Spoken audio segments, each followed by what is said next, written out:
Reading from Bhagavad Gita as it is, chapter 2, text 13. Dehino asmin yatha dehe kaumaram yauvanam jara tatha dehantar praptir dhiras tatra namuyati. Translation and purport by His Divine Grace, A.C. Bhaktivedanta Swami Srila Prabhupada. Since every living entity is an individual soul, each is changing his body every moment, manifesting sometimes as a child, sometimes as a youth, and sometimes as an old man. Yet the same spirit soul is there and does not undergo any change. So we can have experience of our own body, like we remember our child body and how we had our teenage bodies, then we had younger bodies. We do say, oh, we remember that. We relate to it, oh, when we see our photograph, oh, this was me. Or when we were just newborn. So where is that body gone? Where is that body gone? The body has changed. The body has changed. But we, the soul, we are the same. That's why we can say, oh, this was my body. Right?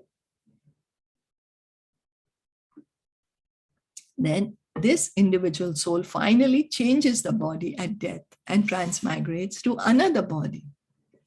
And since it is sure to have another body in the next birth, either material or spiritual, there was no cause for lamentation by Arjuna on account of death, neither for Bhishma nor for Drona, for whom he was so much concerned. So Krishna is telling him, Arjuna, that you are mourning for the body, but the body is sure to die. The soul, at one time or the other, we have to give up the body. And then what happens is we either get another material body, means we continue to stay in the material world, or we have a spiritual body, means we go back to the spiritual world. So Krishna is telling Arjuna, why are you lamenting then? Drona and Bhishma, you don't need to lament for them. Anyway, then let's read further. Rather, he should rejoice for their changing bodies from old to new ones, thereby rejuvenating their energy. So Krishna is saying, anyway, the bodies are old now. So even if they continue to live in the material world, they'll get a newer body, a younger body. They'll be more energetic, And if they get a spiritual body, that's even better. So such changes of body account on varieties of enjoyment or suffering. Such changes of body account for varieties of enjoyment or suffering according to one's work in life.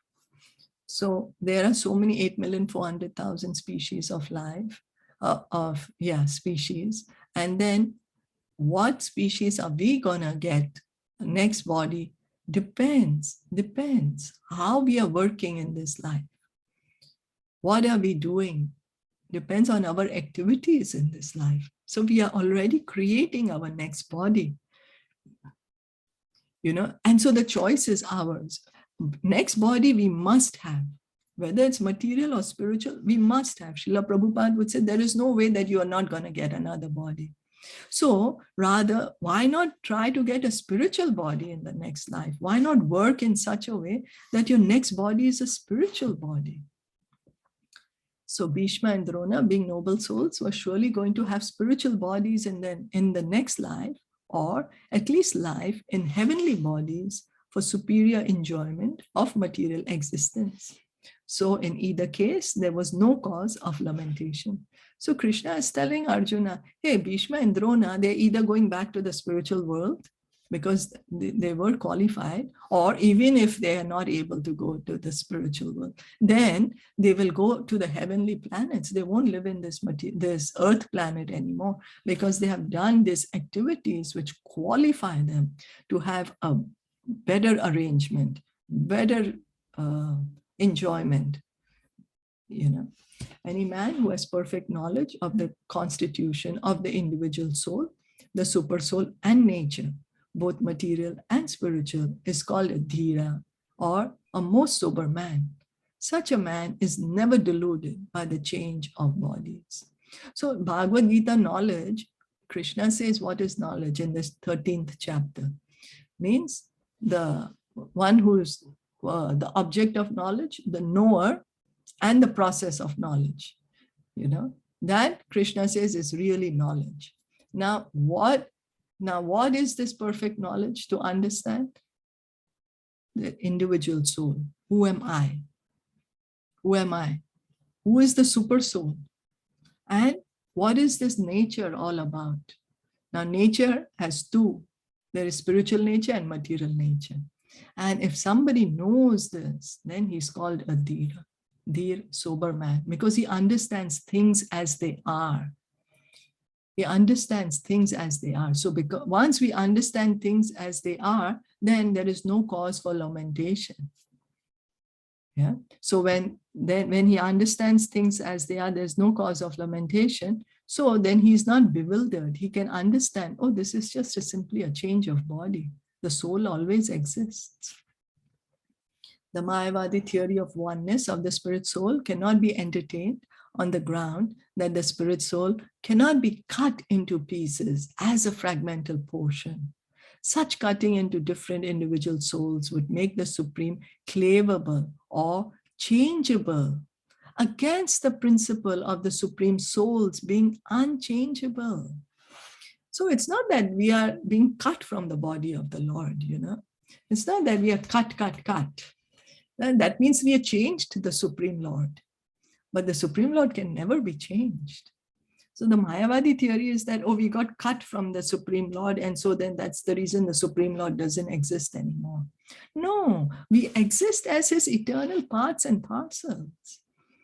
So as confirmed in the Gita, the fragmental portions of the Supreme exist eternally, Sanatan, and are called Shara. That is, they have a tendency to fall down into material nature. So that is we are fragmental parts of Krishna. Fragmental portions of Supreme, because Krishna is Sachidananda. We are Sachidananda. We are tiny, tiny, tiny. Krishna is unlimited. And it's not that we are cut from his body. We don't have to be cut from his body. It's like fire. When there's fire, a big fire, then there are tiny sparks around the fire. So Krishna is like that big fire, and we are like the tiny sparks. And we exist eternally. These fragmental portions are eternally so, and even after liberation, the individual soul remains the same fragmental. But once liberated, he lives an eternal life in bliss and knowledge with the personality of Godhead. So once we give up this material world, we give up this material body, and when we are fit to go back to the spiritual world, we will continue to exist there in the spiritual world. We have our true identity there.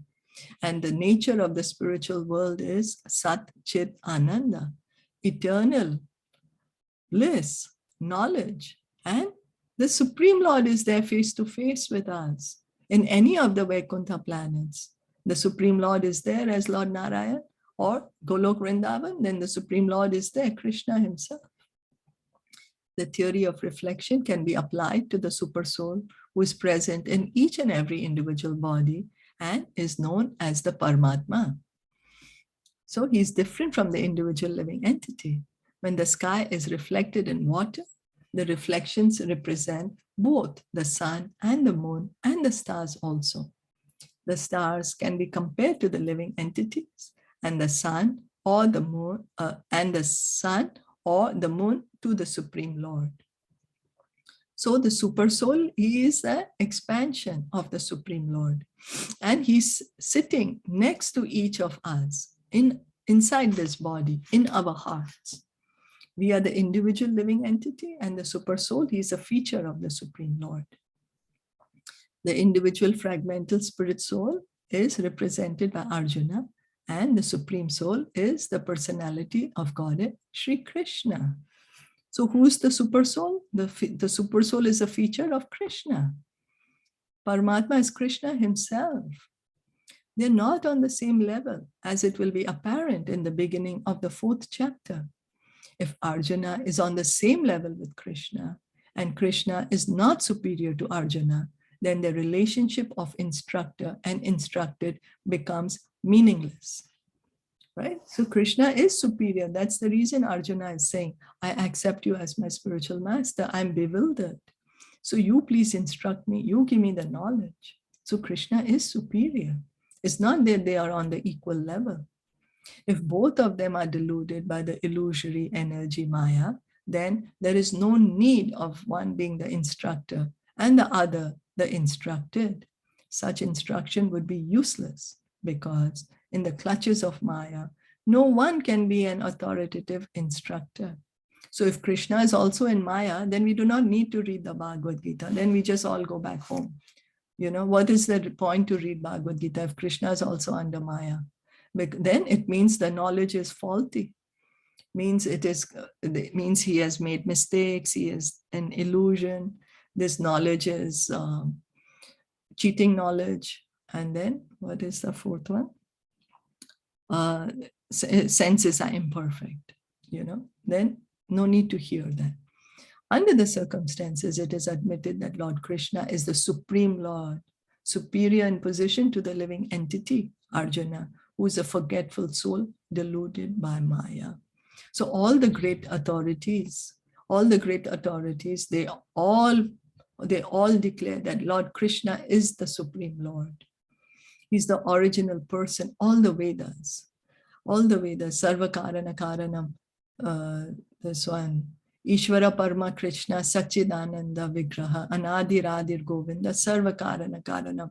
Lord Brahma in his Brahma Samhita, his opening prayers is that Lord Krishna, you are the original person. You are the cause of all causes.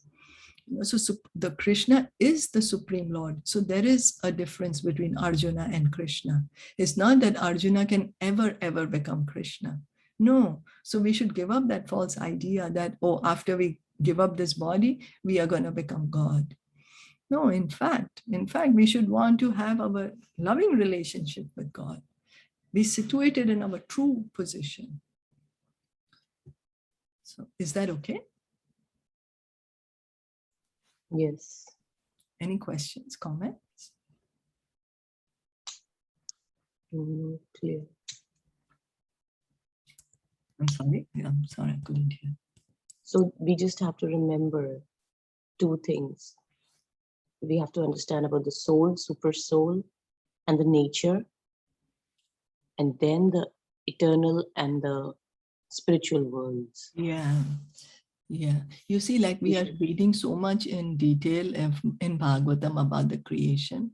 Why? Because our experience is only with this material creation. So by understanding what is our position in this material creation, what is this material creation, and what is Krishna's position in the material creation, it will help us get detached from this matter. It will help us situate more and more in the truth. We'll realize more, oh yes, it's true, I didn't make the planets, I'm not making the world go around. When we are understanding that more and more, then we will be able to understand the truth. Because our experience is all with this material world. That's all we are able to experience right now. So the more we try to understand this material nature in relation to Krishna, our position in this material nature, it's good for us. So we can get out of here. Then we'll understand, oh yes, I have nothing to do here. I'm a spirit soul. What am I doing here in this matter? What am I so attached to this body? This body is actually dead. It's just matter. Elements, dead elements, and elements don't have any life. We can't reciprocate with an element. That's the reason as soon as the soul leaves the body, although that person was so dear to us when the person is living, as soon as the soul leaves the body, we immediately like either burn the body or bury it, because it will start decomposing. We are not having that loving relationship with the body. Why? We were having so much attachment, so much relationship with that body before, because the relationship was with the soul. And so the more we will understand the position of the material nature, then our attachment to this nature can be reduced. And to that degree, our attachment to Krishna and the spiritual world will increase. Yeah, you're right. Like, as you mentioned previously, when we used to see if somebody died, then immediately people used to say कि इसकी body यहाँ रखी है. They never used to say कि, they never would say with the name that Mr. Ashok is there or anybody. No, they said the dead body hai. Yeah. And there was no connection before. Now when we read, then we understand the connections. Yeah. And how everything is orderly done in our scriptures. Yeah. Why it is done, especially that why it is like this, what it is, because the soul is already not there and we are connected with the soul. Yeah. That's right. Yeah. Yeah, it is so beautiful. Thank you. Thank you for rounding it off. So we'll stop here for today. Bhagavad Gita ki jai, Srila Prabhupada ki jai, Gaura Premanande, Hari Hari Bol, Hare Krishna.